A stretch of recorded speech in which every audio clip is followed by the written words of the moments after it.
በስመ አብ ወወልድ ወመንፈስ ቅዱስ አሐዱ አምላክ አሜን።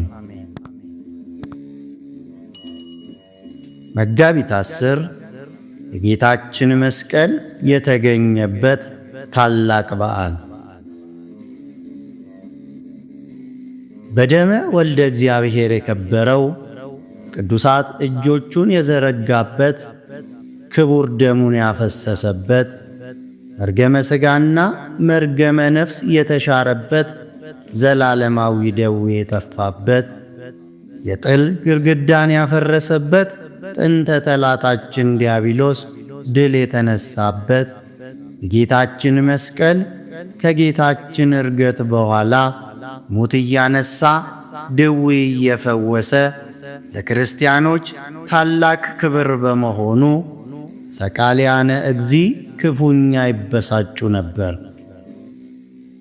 ቅዱስ ጳውሎስ በፊልጵስዩስ መልእክቱ ምዕራፍ 3 ከቁጥር 18 እስከ 19 ላይ ብዙዎች ለክርስቶስ መስቀል ጠላቶቹ ሆነው ይመላለሳሉና ብዙ ጊዜ ስለ እነርሱ አልኋችሁ፣ አሁንም እንኳን እያለቀስኩ ላለው መጨረሻቸው ጥፋት ነው፣ ሆዳቸው አምላካቸው ነው፣ ክብራቸውም በነውራቸው ነው፣ ሐሳባቸው ምድራዊ ነው እንዳለ ጉድጓድ ቆፍረው በይሁዳና በኢየሩሳሌም ሁሉ ቤቱን የሚጠርግ ጉድፉን አውጥቶ እንዲያፈስበት በማዘዛቸው ቦታው የቆሻሻ መጣያ ሆኖ እሌኒ ንግሥት እስከ መጣችበት ድረስ ለ300 ዓመታት ያህል ተቀብሮ ኖረ።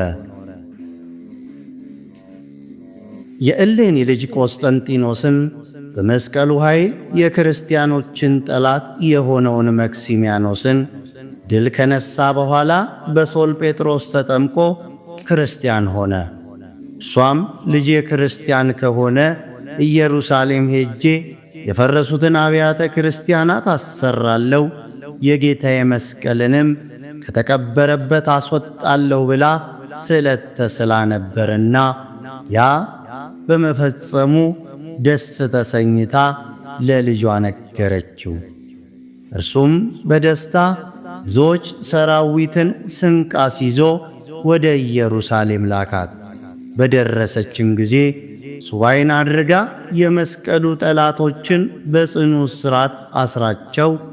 በኋላም አሚኖስና ኪራቆስ የሚባሉ በዕድሜ የጠገቡ ሽማግሌዎችን ብትጠይቃቸው ታሪኩን ነገሯት፣ ቦታውንም ጠቆሟት።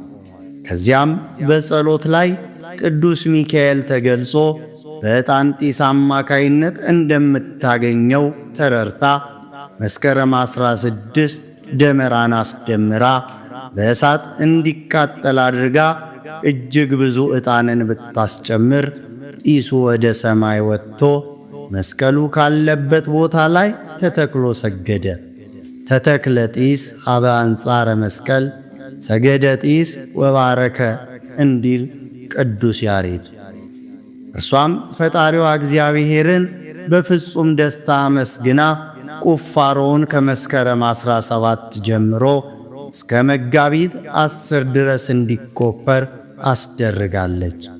በቁፋሮው ወቅትም የፊያታዊ ዘየማንንና የፊያታዊ ዘጸጋን መስቀል ቢገኙም እውር አላበሩም፣ ሕሙማንንም አልፈወሱም። ከዚያም መጋቢት 10 በ327 ዓመተ ምህረት የባሕሪ አምላክ ጌታችን ክቡር ደሙን ያፈሰሰበት ቅዱስ መስቀሉ ተገኘ። በዚህ ጊዜ ከሕሙማን ላይ ቢያደርጉት ሁሉንም ፈወሳቸው።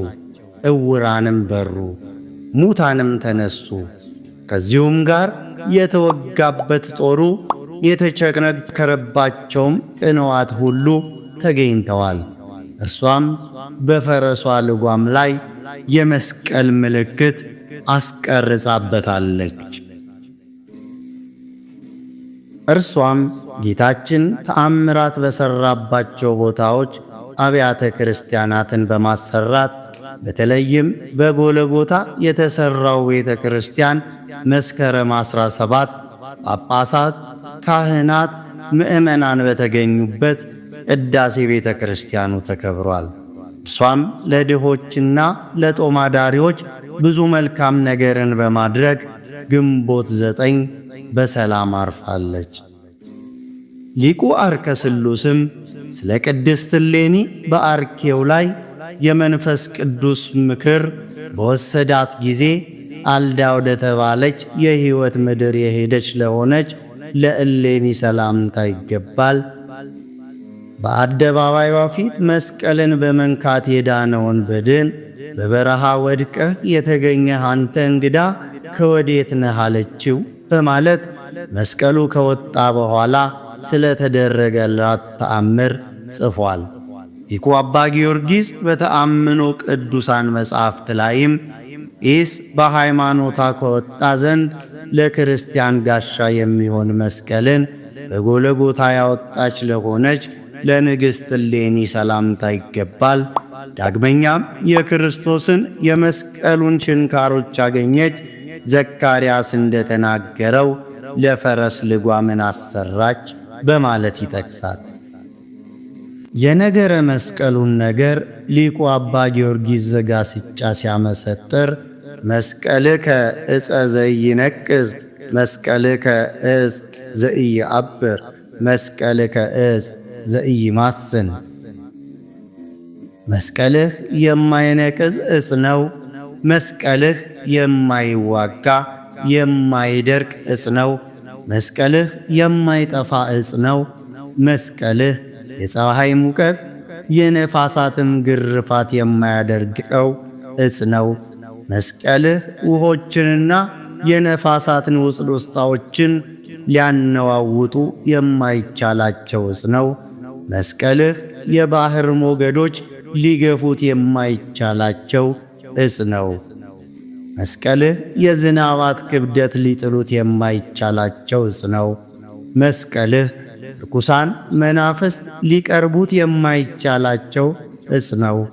መስቀልህ ከገነት ዛፎች መሃል የሚመስለው የሌለ ከበረሃ እንጨቶች መሃልም የሚተካከለው የሌለ ዕፅ ነው። መስቀልህ ከአርዘ ሊባኖስ መካከል የሚመስለው ከምርሴም ዛፎች መካከል የሚተካከለው የሌለ ዕፅ ነው። የኢለጣኔዎስ ዛፎችም እንደ አበቃቀሉ አይሆኑም። የቄድሮን ዛፎች በውበት አይተካከሉትም። የጳውቄናም ዛፎች አይመስሉትም። መስቀልህ በሌሎች ዛፎች ላይ የማይመካ ለስላሳ ዕፅ ነው። መስቀልህ እርሱ እግዚአብሔር ከፍ ከፍ ይል ዘንድ የወደደው ዕፅ ነው። መስቀልህ ከቅርንጫፎች የወይንን ዝናማት ያንጠባጠበ ዕፅ ነው። ደመናውም ከአርያም የሆነ የብርሃን ደመና ነው። እርሱም ጌታችን አምላካችን መድኃኒታችን ኢየሱስ ክርስቶስ ነው። ምዕመናንም ከእርሱ ከሚንጠባጠበው የምሕረት ዝናብ እንዲረኩ አደረገ። ከእርሱ ምዕመናን የጥምቀት ማኅተብ ወሰዱ።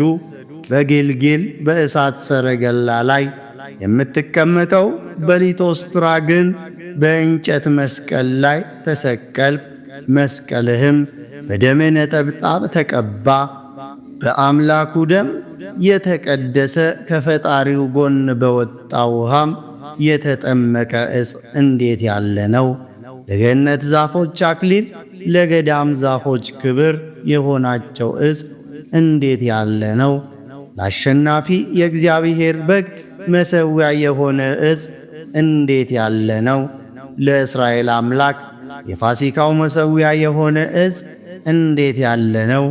የጎልጎታዊ የምስጢር ወይን መፍለቂያ የሆነ ዕፅ እንዴት ያለ ነው! ከእርሱ ምዕመናንን ለማተም የሚሆን የሕግና የሥርዓት ደምን ያንጠባጠበ ዕፅ ምን አይነት ነው! ብሩካን በጎችን ለማጠቢያም የሚሆን ምንጮች ያወጣ ዕፅ ምን አይነት ነው!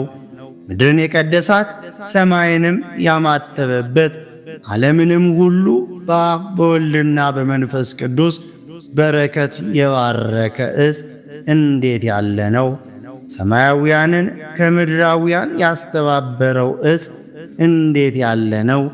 አዳምን ከስህተት ያዳነው ሔዋንንም ከሞት ጻረኝነት ነፃ ያወጣት ዕፅ እንዴት ያለ ነው!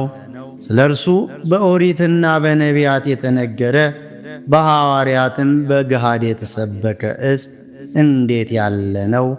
የተከተሉትን የበተናቸው ያመኑትንም የሰበሰባቸው ዕፅ እንዴት ያለ ነው!